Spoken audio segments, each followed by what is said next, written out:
Se calhar vamos iniciar. Boa tarde a todos e desde já muito obrigada por estarem aqui presentes.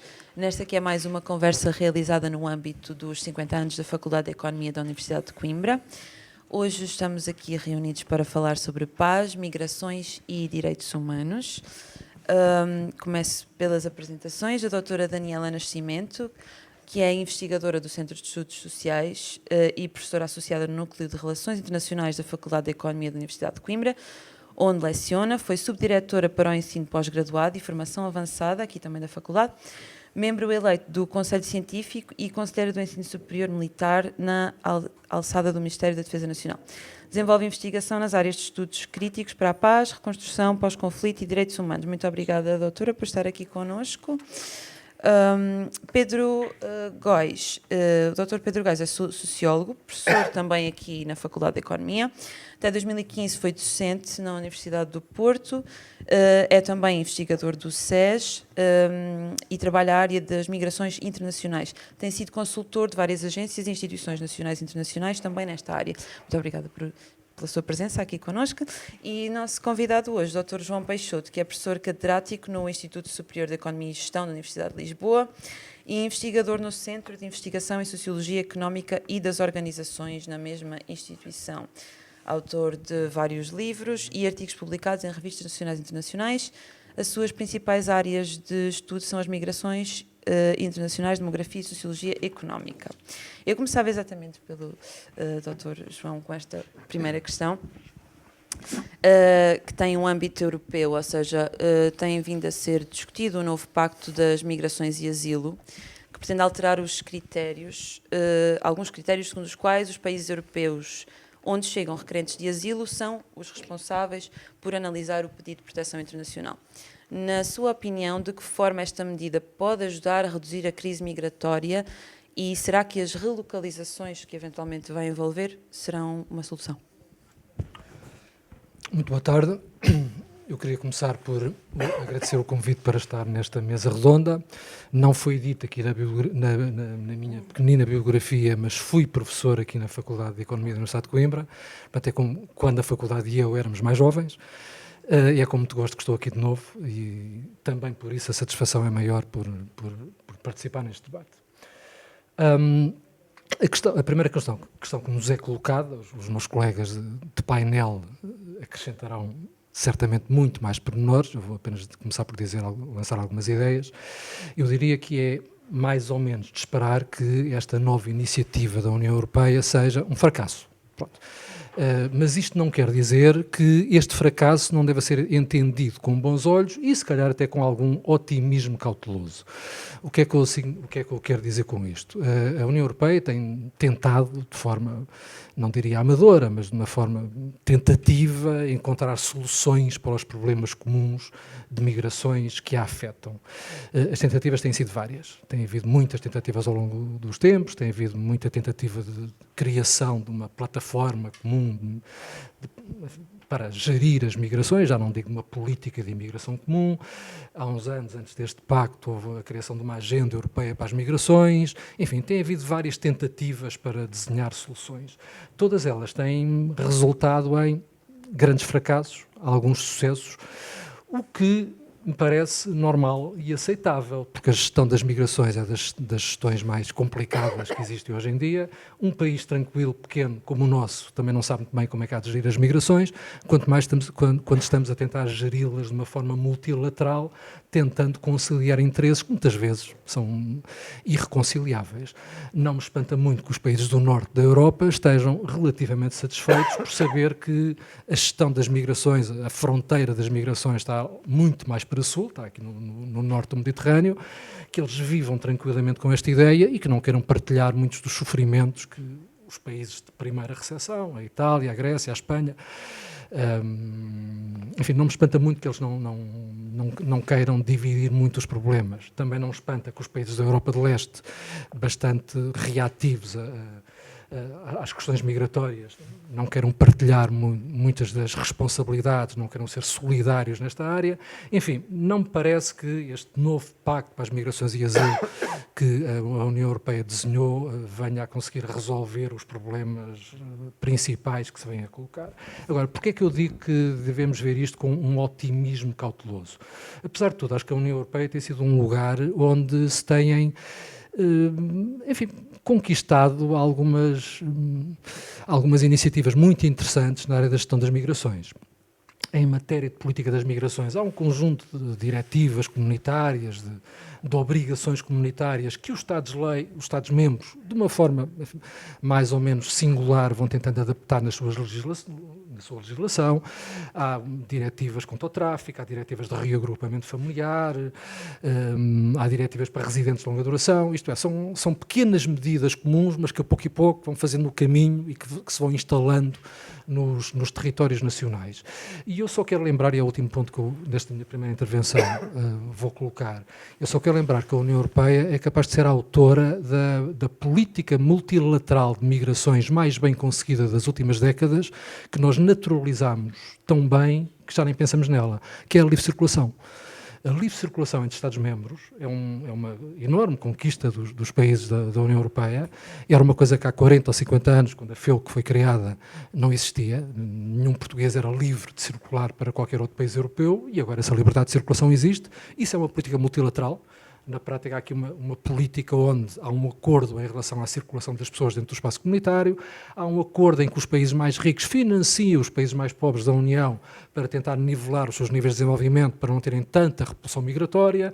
Isto é, a União Europeia, honra-lhe seja feita, é capaz de ser uma das entidades que no mundo melhor conseguiu instalar uma política comum de migrações deste ponto de vista, que, notem, não é adquirida. A experiência britânica do Brexit revela-nos que a qualquer momento os países europeus podem entender que se calhar não querem viver nesta comunidade de nações e preferem sair e gerir sozinhos as suas políticas.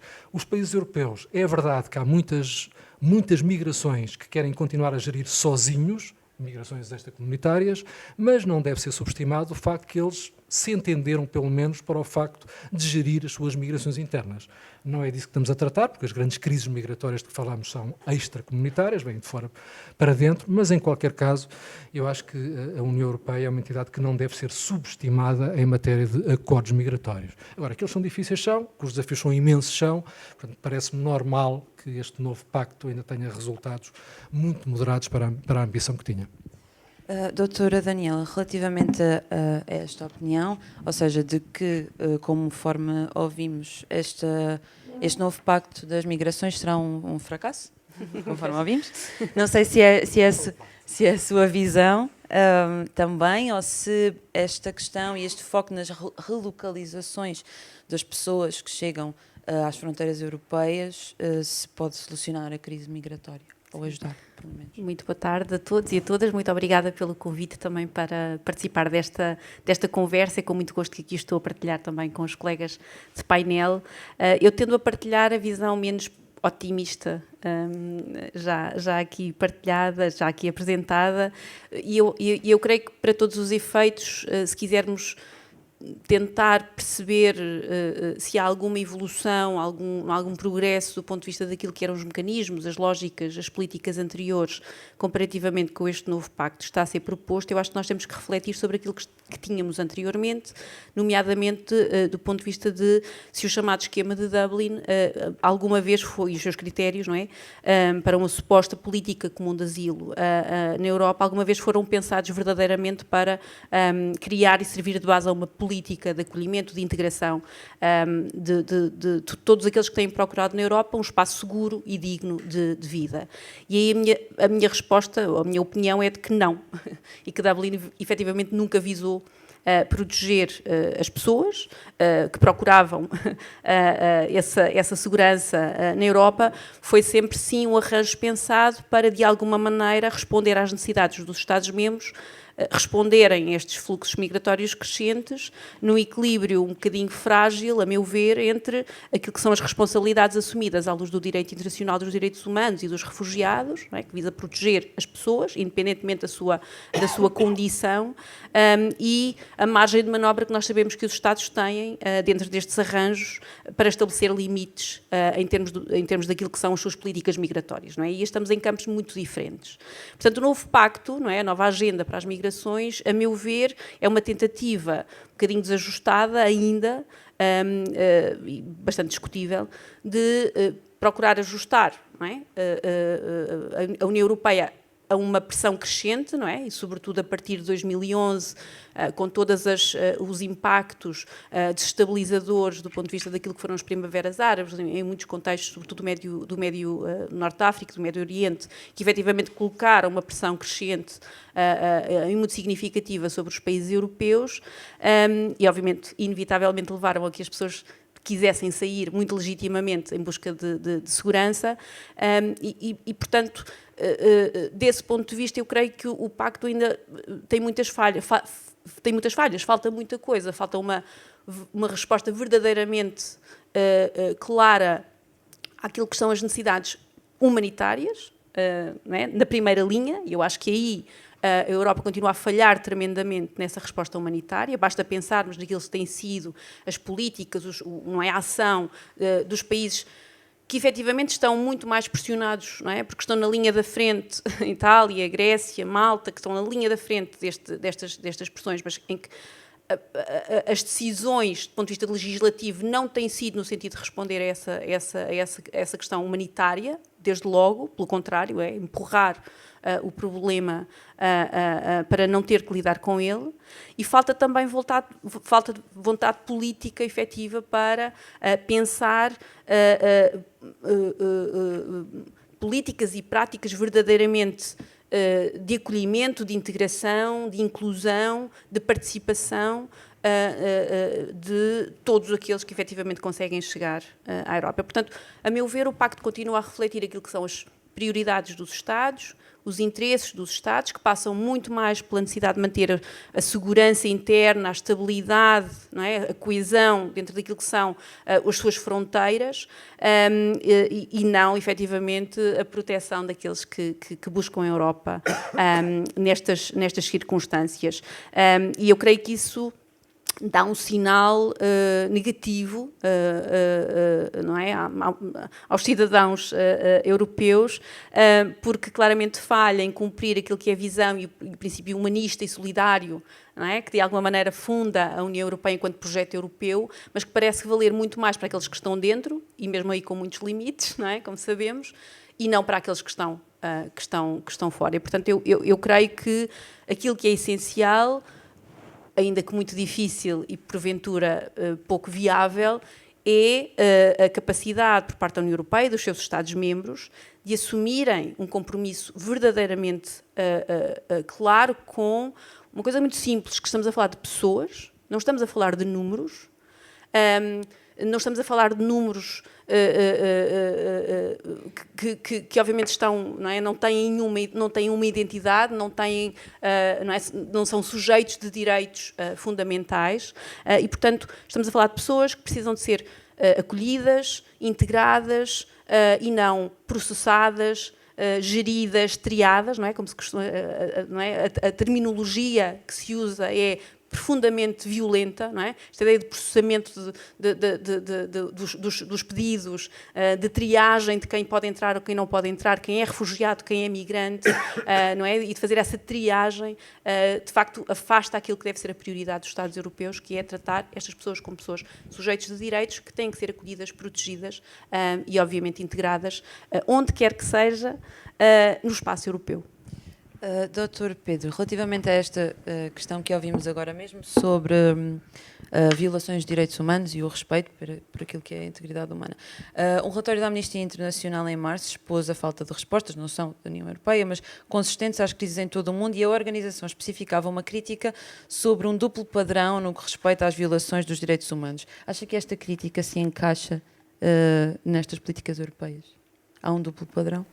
Bem, muito obrigado pelo convite, é um prazer estar aqui, estar em casa. Muitos parabéns à FEUC, 50 anos, um número importante. E sim, eu acho que a Amnistia tem razão. A Amnistia tem razão por vários motivos. Em primeiro lugar é porque, como os meus colegas já disseram, as políticas da União Europeia têm sido quase sempre reativas. E, portanto, reagem sempre a factos que aconteceram no passado, mas que no presente e no futuro tendem a, com as suas próprias dinâmicas, serem distintos. E por isso, quando o Pacto foi criado, ele foi criado como reação ao grande movimento de refúgio e de migração da década anterior, foi o consenso possível entre 28 Estados, depois 27, com políticas migratórias individuais, e tratou basicamente da ideia de admissão, quem é que deixamos entrar, e não de integração, como disse a Daniela e bem, que não é de todo uma política europeia. As políticas da União Europeia são, de alguma forma, incrementais, elas avançam em pequenos passos, e sim, como o João disse, houve já pequenos passos que foram dados neste sentido. Quanto ao ser humano que nós acolhemos, aí estamos muito na dependência ainda de um paradigma que vai ao contrário do que deveria ser, ou seja, que processa de facto enquanto número, que processa de facto enquanto uma tipologia, de alguma forma criada internamente sobre quem são os bons migrantes, quem são os maus migrantes, que tipo de migrantes queremos acolher, e que depois na prática, no dia-a-dia, nas fronteiras, tem consequências para as pessoas que procuram chegar, e no dia-a-dia das nossas vidas tem consequências para aqueles que são os nossos vizinhos. Se vierem de alguns países, têm algumas garantias, se vierem de outros, essas garantias são retiradas, e podemos estar a falar de garantias como seja o reconhecimento das suas habilitações ou das suas qualificações, ou o direito a residir ou a não residir num determinado território, apenas tendo em conta as suas características de origem.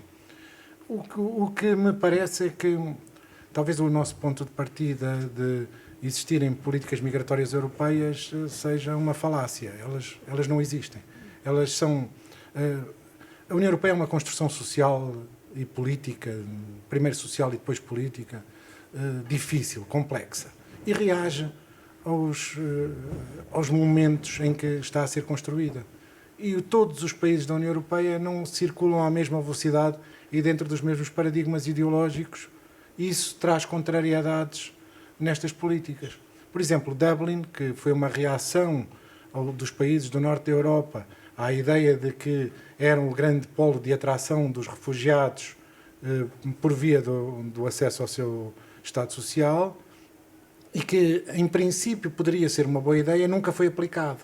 No momento em que tem que ser aplicado, é aplicado por excesso, ou seja, a Grécia ou a Itália já não conseguem reagir a esse número de chegadas e, portanto, já necessitam das recolocações que na altura não existiam.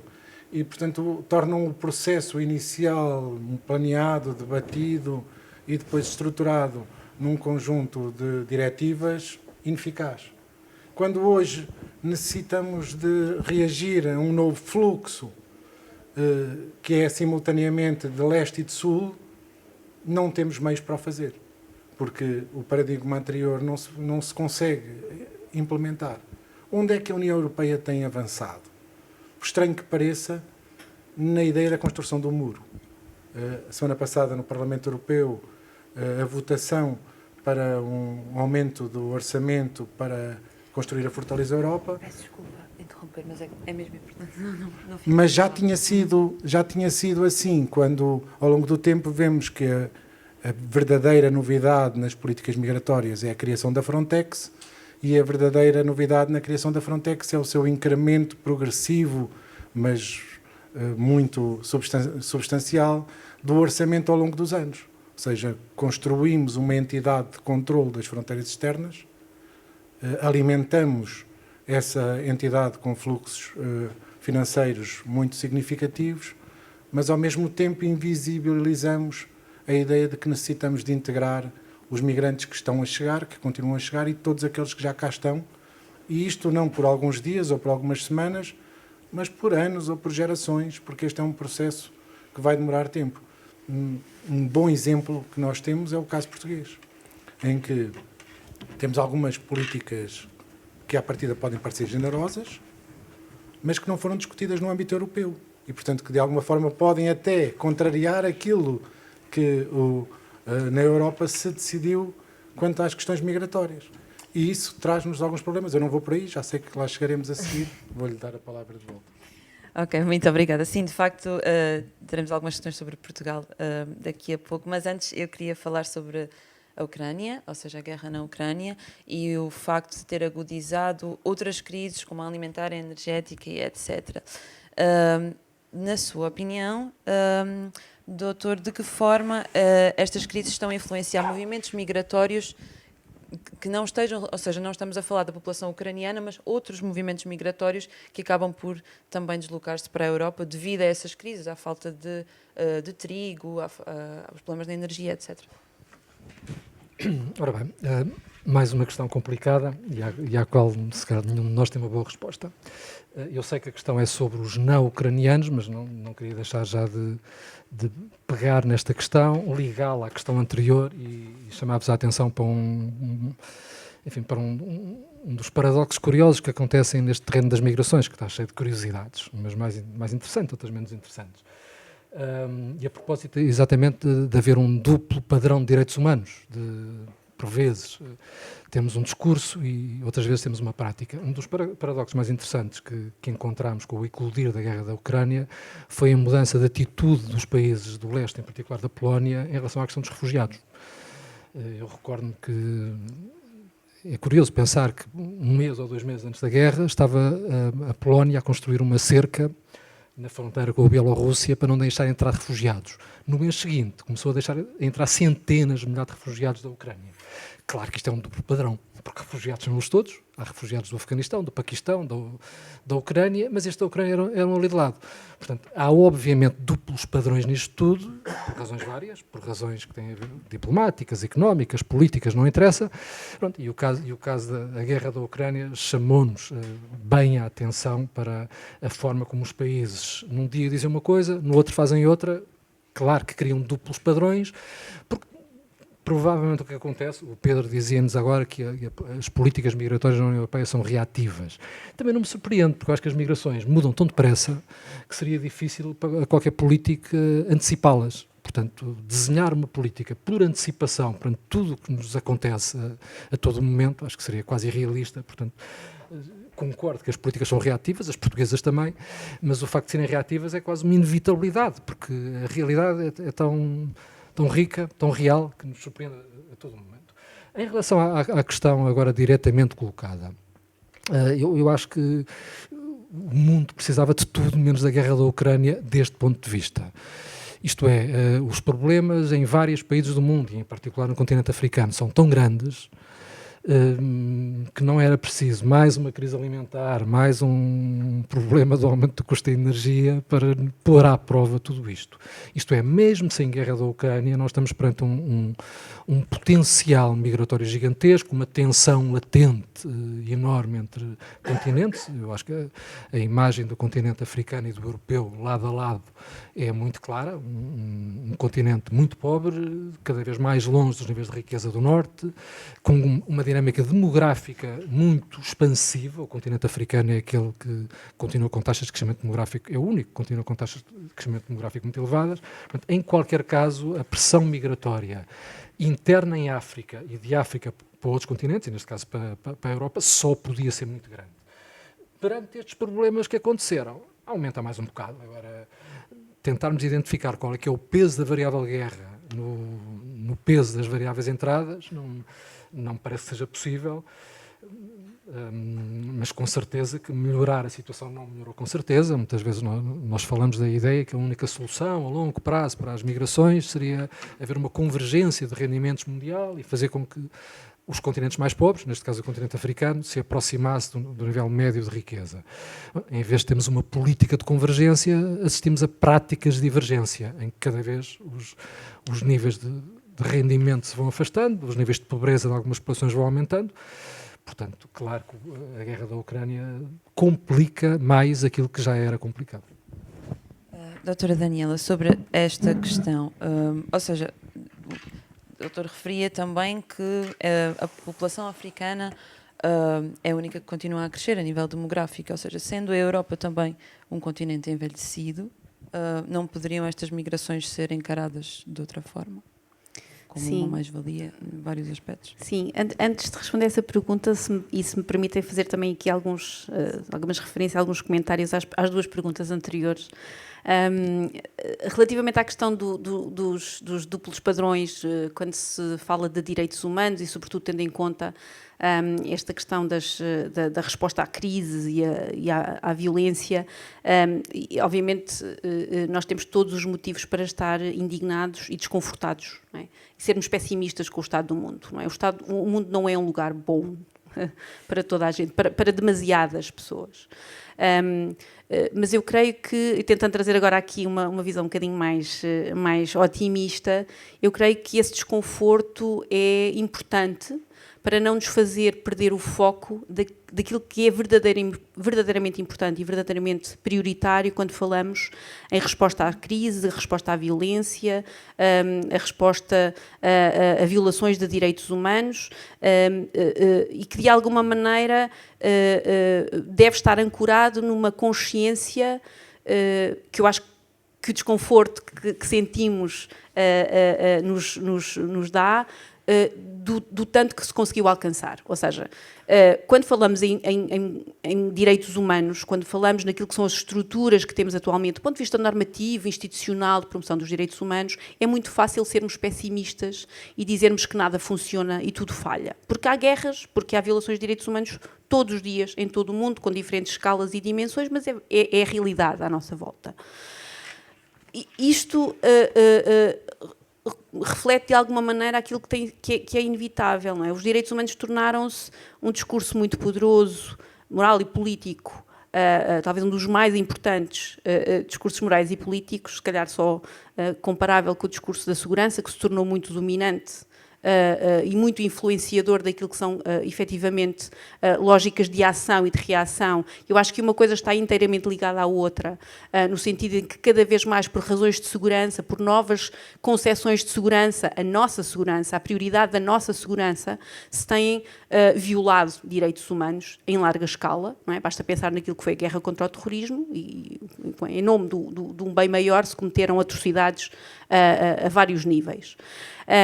Os direitos humanos são simultaneamente sempre foram um campo de batalha e de debate muito intenso, não só relativamente àquilo que eles significam, mas também ao seu potencial de uso e instrumentalização para variedíssimos fins. E esse é que eu acho que é o grande problema, não é? Do ponto de vista de como os direitos humanos se tornam simultaneamente bandeira de promoção, de mudança, de transformação, de progresso, e ao mesmo tempo de marginalização de outros, não é? Que de alguma maneira passam um bocadinho ao lado daquilo que são as prioridades de quem usa este discurso dos direitos humanos para promover um determinado tipo de política ou o que quer que seja. O que é que eu quero dizer com isto? Quero dizer que, e sem parecer obviamente ingênua ou distraída face àquilo que é a nossa realidade, é que é muito fácil fazer a crítica de que os direitos humanos não funcionam e que temos duplos padrões de ação, porque a realidade nos mostra isso mesmo. Mas eu creio que aquilo que é mais importante é entender que sem esta estrutura, não é? Sem os direitos humanos, sem estas estruturas, por mais imperfeitas que elas sejam, de resposta às crises, o mundo estaria, não é? Eu diria sempre, digo sempre isto, pior, não é? Porventura mais coerente, mas pior, não é? Aquilo que nós a crítica que nós fazemos aos países democráticos, não é? Que não promovem os direitos humanos nem dentro nem fora de portas, não é a crítica que fazemos, não fazemos a mesma crítica quando falamos em regimes ditatoriais, porque eles são coerentes, de facto, não é? Desse ponto de vista não há grande alternativa. Mas, portanto, eu creio que é exatamente nestes momentos de dúvida, de questionamento e de indignação relativamente àquilo que se passa à nossa volta que nós temos que recuperar, voltar atrás e recuperar aquilo que é verdadeiramente importante e que deve ser o reconhecimento dos erros, que não somos capazes de fazer, e da necessidade de prevenir estas situações de acontecerem a partir daquilo que são as conquistas que fizemos do ponto de vista de direitos fundamentais. O Woody Allen há uma frase do Woody Allen que me ficou na cabeça, já não sei muito bem porquê, mas em que ele diz que life is not so boring when you consider the alternative. Não é? Quer dizer, eu acho que isto faz todo o sentido quando pensamos no mundo à nossa volta e do papel dos direitos humanos. Muito rapidamente, para responder também, para passar um pouquinho aqui pela questão das interligações entre diferentes crises e como é que esta guerra agudizou outras crises que têm a ver também com direitos humanos, como é óbvio.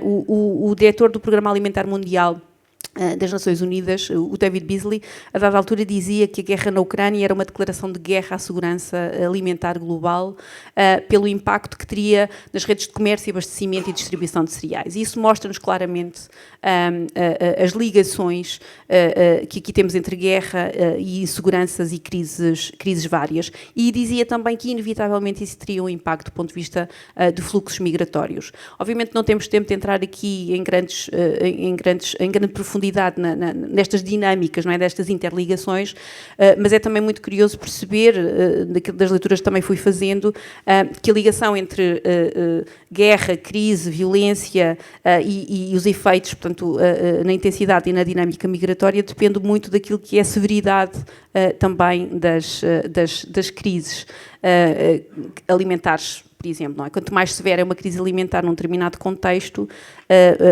a probabilidade das pessoas saírem para mais longe é menor, porque obviamente há menos condição económica para fazer para tomar essa decisão e fazer esse caminho. Mas inevitavelmente o facto de termos uma guerra na Ucrânia e de a maior parte dos países que vivem stress e insegurança alimentar serem, sobretudo no sul global e em particular na África subsaariana, portanto, relativamente distantes, não significa que essa interligação não existe efetivamente e, portanto, eu acho que aí também temos que ter capacidade só para podermos também ouvir o Dr. Pedro a seguir. De fazer essa articulação. Então, sobre esta questão precisamente que estávamos a falar, eu acabou por não ficar referido, mas ou seja, estávamos a falar da questão do duplo padrão depois da invasão da Ucrânia e das crises alimentar e energética que estão a afetar outros movimentos migratórios que não os da população ucraniana, e eu tinha então acrescentado a questão da demografia europeia, se isso pode ou não ser um ponto a favor da deslocação de pessoas. A demografia europeia é talvez um dos campos onde nos sentimos mais confortáveis de vislumbrar o futuro, porque na verdade temos muitos dados, esses dados mostram-nos que temos padrões já de há algum tempo a esta parte que conduzem a um maior envelhecimento da população europeia face a outros continentes, que há um menor número de jovens nascidos e que, portanto, que a nossa sociedade está numa transição rápida, mais nos países do que noutros, talvez Portugal seja um dos piores neste caso, para um envelhecimento da população que vai mudar radicalmente a nossa sociedade. A guerra na Ucrânia, curiosamente, pode ter um efeito positivo na demografia europeia nos próximos anos, porque a importação de vários milhões de ucranianos para os países da União Europeia alterou algumas destas dinâmicas demográficas, sobretudo nos países mais próximos da Ucrânia.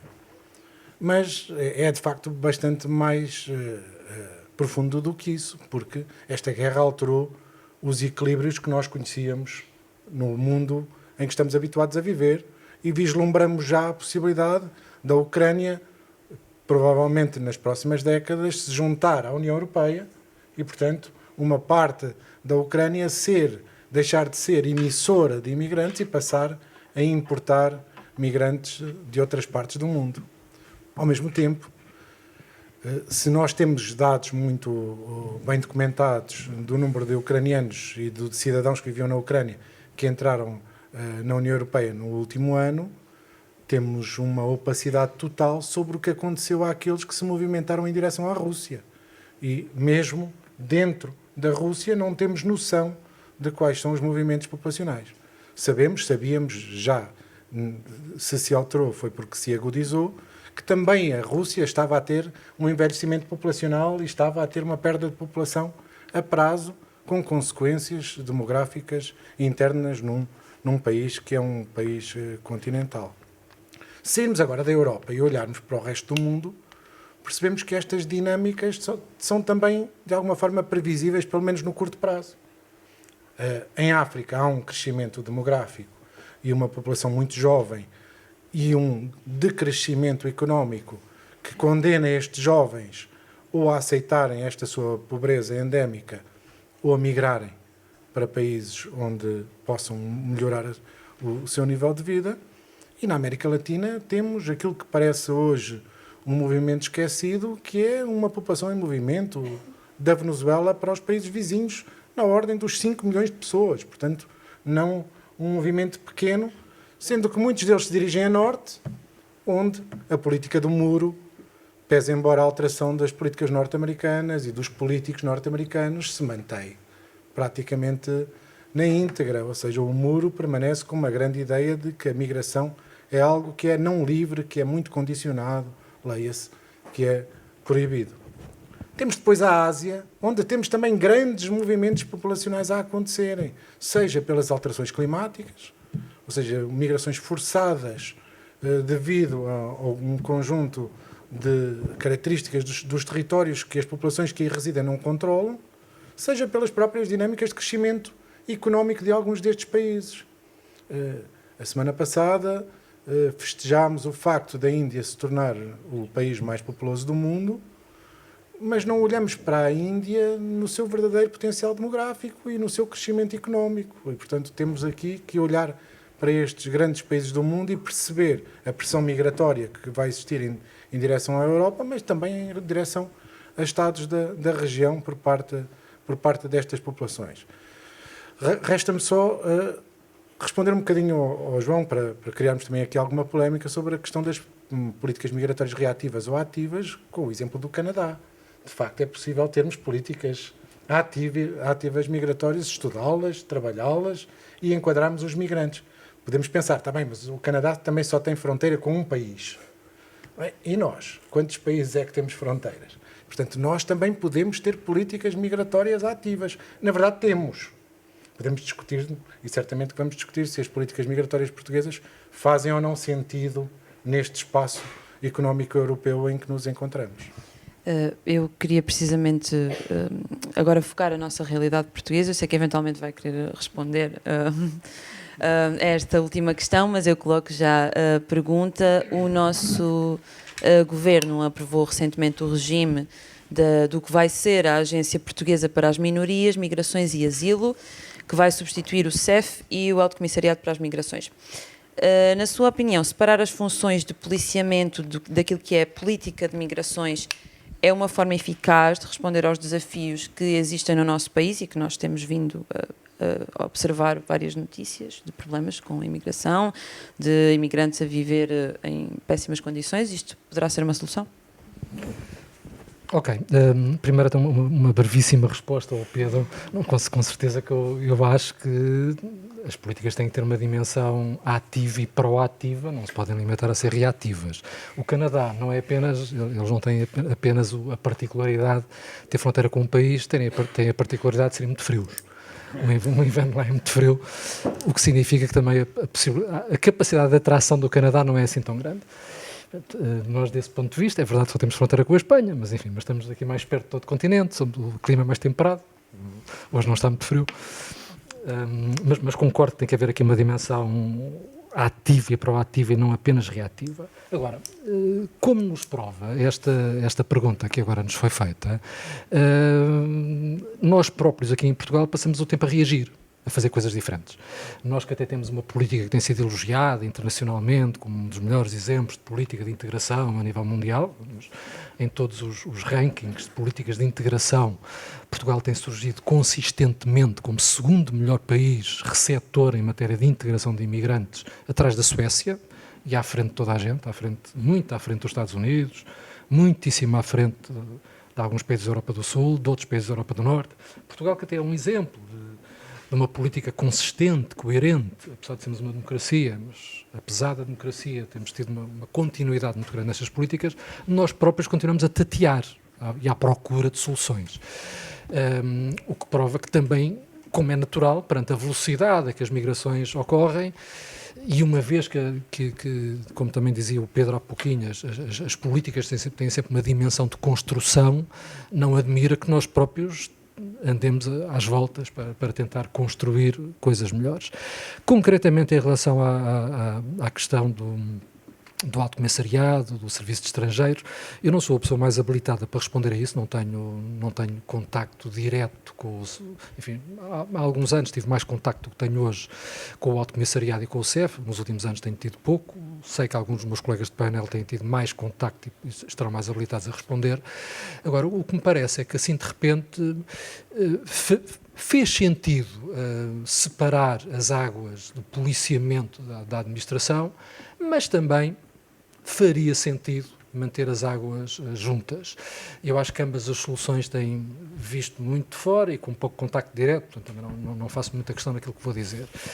A separação dos assuntos policiais, dos assuntos administrativos, que existiam antes no Serviço de Estrangeiros, faz sentido, porque a partir do momento em que um imigrante está autorizado, legalizado, regularizado, de facto, para tratar dos papéis para a sua residência em Portugal, não faz muito sentido ir a uma polícia. Portanto, quando os imigrantes, mesmo quando já tinham tudo regularizado, tinham que tratar dos papéis à polícia, de facto não faria muito sentido. Portanto, faria sentido separar as águas, a dimensão do policiamento é uma coisa, a dimensão da gestão administrativa dos que já estão regularizados é outra. Portanto, isto faz-me sentido.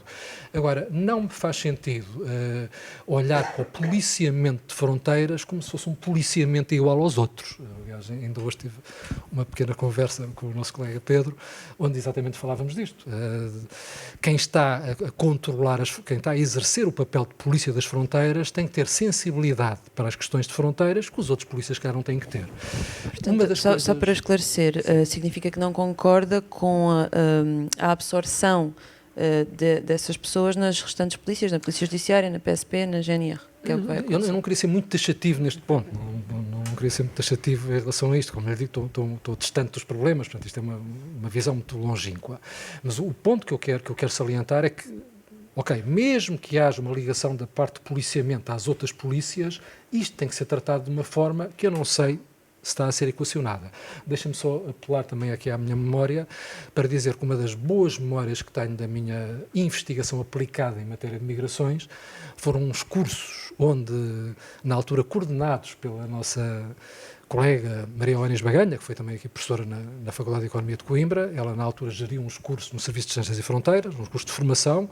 Eu julgo que o Pedro foi lá formador, o José Carlos Marques foi lá formador, eu fui lá formador, a Maria, na altura, convidou-me para isso.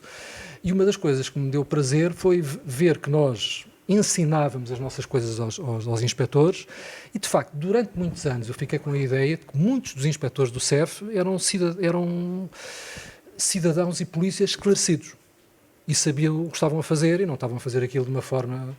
Isto é, a sensação que eu tive durante muito tempo é que essa formação existia e que eles tratavam da questão das migrações com uma boa dose de informação. A opinião genérica que eu tenho sobre o antigo Serviço de Estrangeiros é boa. O contacto que eu tive com eles durante muitos anos foi bom. Se eles deviam ter partido em duas coisas, ou se podiam ter feito uma divisão interna, é o que eu digo há bocadinho. Ambas as soluções eram possíveis. Esta, para ser uma boa solução, terá que ter um cuidado na formação dos restantes polícias, que eu espero que venha a ser equacionado. Ok. Doutora Daniela, sim, exatamente, eu ia perguntar se concorda e se acha que esta divisão será positiva. Sim, também não é de todo a minha área de expertise, mas obviamente tentando refletir, a reflexão que tentei fazer foi no sentido de, obviamente que eu creio que é cedo ainda para avaliar fazer essa avaliação, não é, da eficácia e adequação desta medida. Eu acho que ela tem um problema de partida que é ser reativa, não é claramente em reação a problemas que se foram tornando cada vez mais visíveis e que tiveram, obviamente, uma ilustração, portanto, um culminar trágico, não é? Todos se recordam da circunstância de morte do cidadão ucraniano Ior Omniuk por agentes do CEF no aeroporto de Lisboa. Eu acho que isso, de alguma maneira, acelerou um processo de mudança, de reestruturação que talvez não tenha sido cuidado suficiente, mas para todos os efeitos eu creio que há alguns problemas que a estrutura anterior do CEF tinha, e um deles eu gostava de salientar aqui, porque tem a ver também com as questões que temos estado aqui a discutir, e que tinha a ver com uma certa incapacidade que se foi tornando flagrante, a meu ver, de fiscalizar situações cada vez mais recorrentes de migração irregular e, sobretudo, de tráfico de seres humanos. E que claramente necessitavam de uma capacidade investigatória mais robusta e mais significativa, e que a dada altura a estrutura do CEF não tinha como garantir, porque estava basicamente estrangulado, não é, por um volume tremendo de trabalho mais administrativo, de pedidos de visto, de processamento de vistos, legalização, etc. E, portanto, eu espero que, efetivamente, esta reestruturação tenha ou resulte numa capacidade maior de, efetivamente, organizar a estrutura no sentido de ter uma resposta adequada àquilo que são as múltiplas dimensões que as migrações hoje em dia assumem, e obviamente que depois se refletem naquilo que é a organização e a vida interna do nosso país. Portugal é cada vez mais país não só de trânsito de redes de tráfico de seres humanos, mas também de chegada, não é?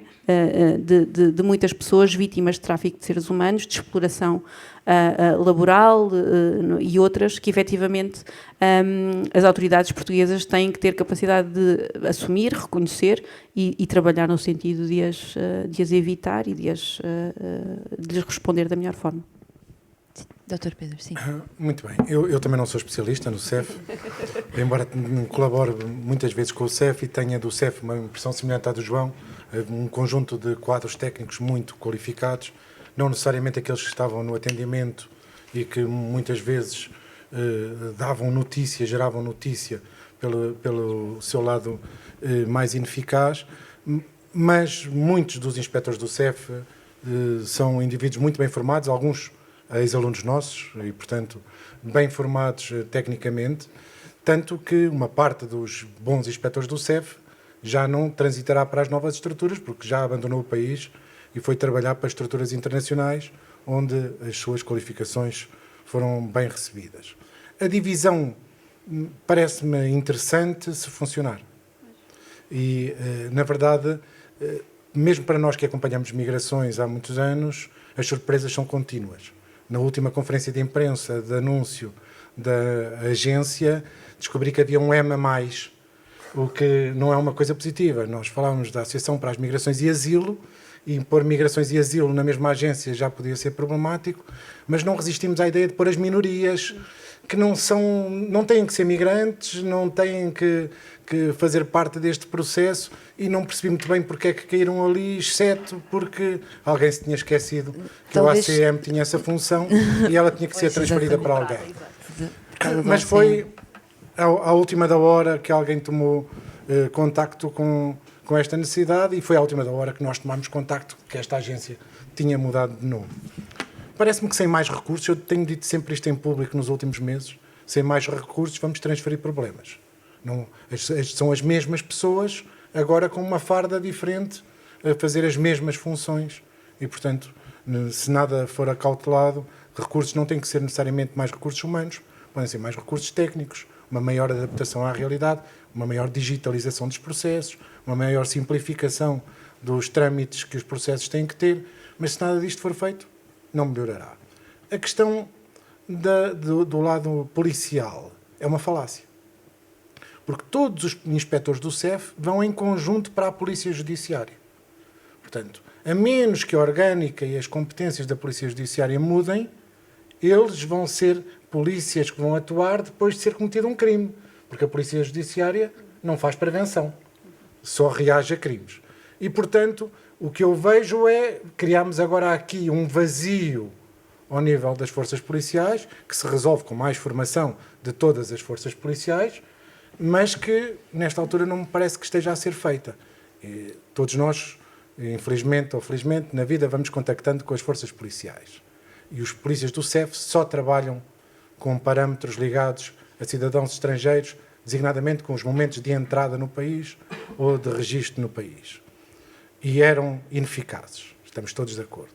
Agora imaginem um GNR de Alcotim ou um GNR de Vila Velha de Ródão a contactar pela primeira vez com um indício de tráfico de seres humanos. Como é que ele tem ferramentas para poder atuar, sendo que o tráfico de seres humanos é muito difícil de detectar, é mais difícil ainda de provar judicialmente. Portanto, é necessário ter um rigor na recolha de prova que eu, talvez por ser um cético, não acredito que aconteça sem todas estas polícias terem uma formação imediata e muito grande. Para terem uma ideia, os inspectores do CEF tinham um curso em que nós participámos de 9 meses, mais 9 meses de estágio. Os polícias de segurança pública que estão a fazer a mesma função no aeroporto têm um curso de formação de 35 horas. Portanto, tem que haver aqui uma diferença nos conteúdos que foram apreendidos. E, enquanto professores, percebemos que não é possível comprimir os conteúdos em 35 horas. E, portanto, vai haver... Se calhar os velhos problemas vão desaparecer. Vão existir novos. E, portanto, vamos ter que responder de uma forma eficaz aos novos. Politicamente, as migrações são um problema. Não são, podiam ser um desafio e podiam ser vistas como um desafio. Mas são um problema que se agudiza de cada vez que sentimos que partidos de extrema-direita estão a pegar nas migrações como o seu grande tema para fazer fraturar a sociedade. E perante esta fratura da sociedade, vemos a ineficácia do discurso do governo atual, mas também das possibilidades de alteração deste discurso num futuro governo, porque não existe uma alternativa a termos uma política humanista, que é o que nós todos dizemos, e aí estamos todos de acordo.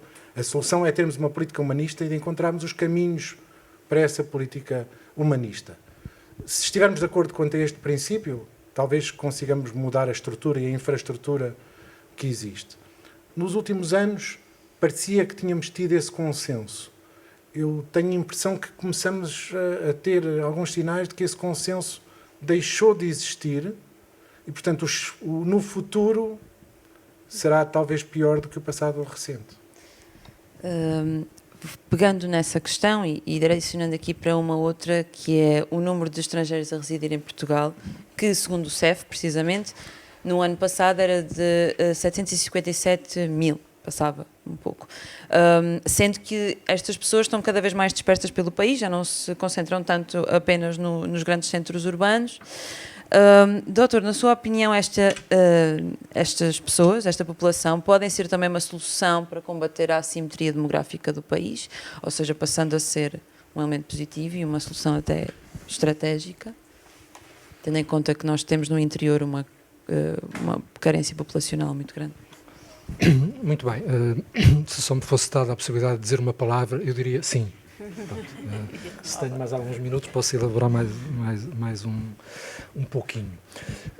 Portugal tem, de facto, esta característica de se ter tornado um país estruturalmente de entrada de imigração. Enfim, não somos o Canadá, somos mais quentes.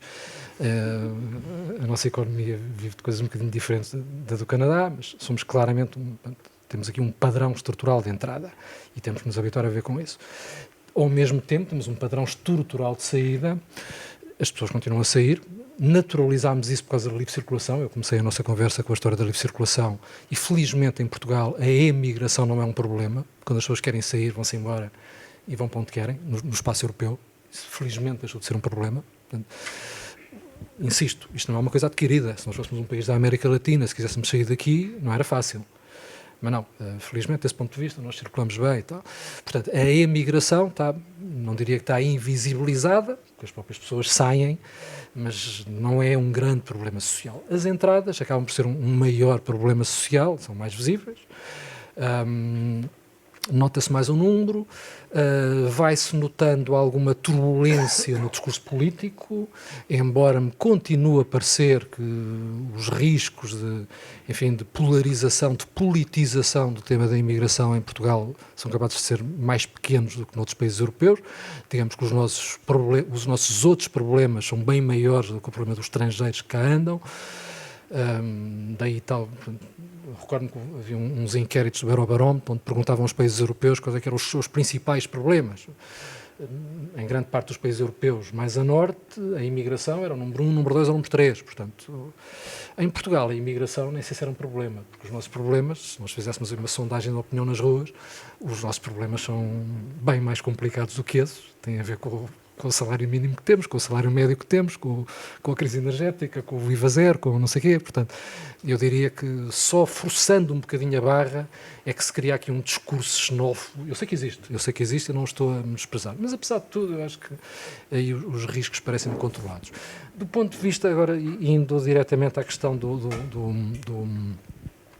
das assimetrias demográficas, e voltando ao meu sim inequívoco, é bom não esquecer que, enfim, eu tenho trabalhado de facto desde há muitos anos, desde que estava aqui em Coimbra, tenho trabalhado os temas da demografia, portanto conheço mais ou menos essas realidades, e é bom sempre lembrar que Portugal tem, do ponto de vista demográfico, tem um bocadinho, e agora vou ser pessimista sem querer, tem o pior de dois mundos. Isto é, temos uma fecundidade muito baixa, o que significa que o nível de envelhecimento é galopante, e temos uma emigração, saídas, muito alta, o que agrava o problema do envelhecimento. Portanto, a única atenuante no nosso envelhecimento e declínio populacional tem sido as entradas populacionais. Enfim, do ponto de vista meramente contabilístico, quando nós olhamos para os nascimentos e mortes em Portugal, há mais de 10 anos, não quer dizer há mais de 20, agora não posso me enganar nos números, mas há mais de uma década, que há mais de 10 anos, nós só não temos um déficit mais mortes do que nascimentos por causa dos estrangeiros. Os estrangeiros em Portugal, hoje, também não vou agora dizer um número, mas eu suponho que o número de crianças que têm um pai ou uma mãe estrangeira em Portugal, e não estou a falar dos de origem estrangeira, são os que ainda são estrangeiros, é superior a 10%. Agora, mais um pouco, porque para dar a palavra aos meus colegas. Sim, eu ia só frisar isso porque esta vantagem só temos mais 5 demográfica pode ter duas desvantagens associadas. Uma, nada nos garante que as assimetrias territoriais venham a ser resolvidas com estrangeiros. Eu recordo que há muitos anos houve uma experiência piloto em Vila de Rei, uma famosa colonização de migrantes brasileiros que vinham colonizar o interior português, a coisa não resultou. Segundo, a entrada de muitos migrantes tem também alguns problemas no mercado de trabalho que não devem ser menorizados. Nós temos um mercado de trabalho já muito segmentado, com más condições, e a entrada dos estrangeiros não resolve os problemas, às vezes antes os piora. Portanto, a resposta é sim, mas com algumas relativizações. Partilha desta opinião, doutora Daniela, até talvez... Vou eu aqui adicionar, porque o interior, apesar de precisar de população, também carece muito da oferta de emprego e, portanto, talvez... Claro, eu iria exatamente por aí e partilhando totalmente da perspectiva aqui já colocada. É óbvio que há aqui teríamos toda a vantagem e não é, todas as condições para poder efetivamente acomodar essa procura naquilo que é uma lógica de criação de estruturas, não é, e de capacidade de integração que simultaneamente respondesse às necessidades de quem procura Portugal e que vem para Portugal com, não é, um objetivo de uma vida melhor e obviamente aproveitar também aquilo que são as potencialidades do país, com essa necessidade de responder e de combater as desigualdades que temos, não é? Que obviamente são muito, muito visíveis entre aquilo que é o litoral e o interior. Mas eu, efetivamente, quando estava a falar, lembrei-me exatamente desse exemplo de Vila de Rei.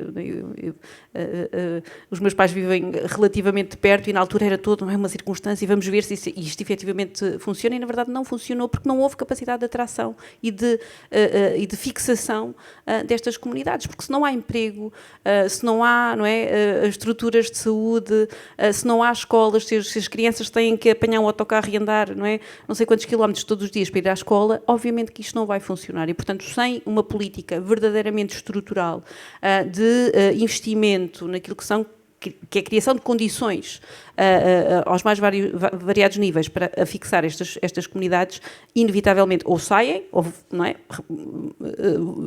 saem do país, ou se vão fixar no litoral e onde existem, obviamente, melhores condições.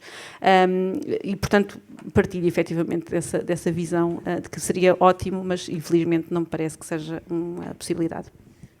Dr. Pedro, a sua visão também vai nesta linha? Vai.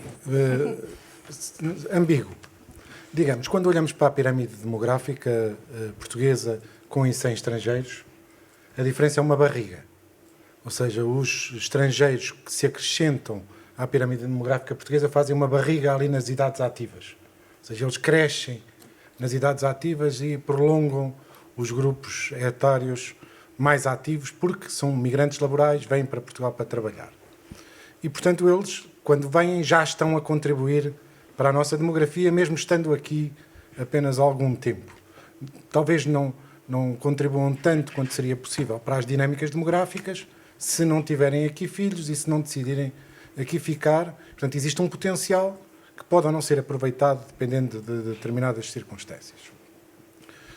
O número de estrangeiros em Portugal do CEF está subavaliado pelo próprio CEF e pelo próprio Governo, que nos diz que tem muitos pedidos de manifestação de interesse em atraso e que até com esta que está aberta neste momento prevê que possam alcançar até 300 mil pessoas que já estão em Portugal, mas que não estão no sistema, o que levaria esta população para 1 milhão de pessoas ou perto disso, o que mostra a importância deste grupo na população total, mostra a importância deste grupo na população ativa e também nos mostra que temos que estar atentos aos desafios que isto nos traz. O desafio de que o João falou no mercado de trabalho é já real, ou seja, os salários não estão a subir num momento de crescimento económico, provavelmente porque a oferta de mão de obra está a colmatar a possibilidade da subida desses salários. E nós encontramos isto em setores como o turismo, onde os salários deveriam estar a subir e não estão a subir, ou no setor da construção civil, onde os salários deviam estar a subir e estão a subir, porque não há mão de obra suficiente nesse setor. Portanto, na segmentação, percebemos a diferente importância dos migrantes no mercado de trabalho. Mas também estamos a sentir no mercado de habitação, porque é óbvio que estas 300 ou 400 mil pessoas que chegaram a Portugal nos últimos 2 ou 3 anos necessitam de um espaço para viver, não havendo nova construção, estão a causar uma certa pressão no mercado que já existia e estamos todos a sentir já essa pressão. Em termos de futuro, eu gosto muito de usar a metáfora de Coimbra, porque Coimbra, onde nós estamos hoje, é uma cidade que atrai todos os anos eu iria dizer, uns milhares largos de novos habitantes que para aqui vêm estudar, que escolhem Coimbra para viver durante algum tempo, mas que depois a cidade, o seu espaço, não consegue reter. Portanto, eles vêm, mudam a demografia da cidade, e nós todos percebemos na pandemia que Coimbra era uma cidade menos jovem do que é nos dias normais, mas depois este grupo vai-se embora. E como vem outro grupo a seguir, digamos que a demografia de Coimbra não muda muito. A questão é se ele deixasse de vir, que é o que se passa com a imigração. No momento em que vai haver esta rotação de pessoas que chegam, que passam aqui alguns anos, que se mudam para outro país europeu ou que regressam aos seus países de origem, se estas pessoas forem substituídas por um novo grupo, está tudo bem.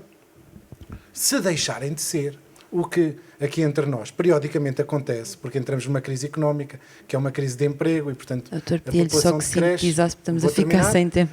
Ficamos pior. E, portanto, esta dinâmica que se vê muito em Coimbra, que é a necessidade de aprender a reter, não talento, mas demografia, nós não conseguimos ainda fazer em Coimbra e não conseguimos fazer no país.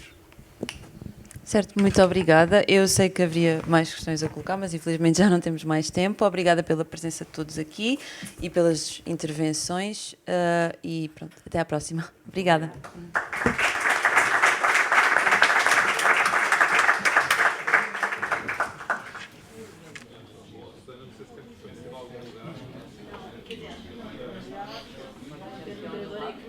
Eu sentei-me aqui.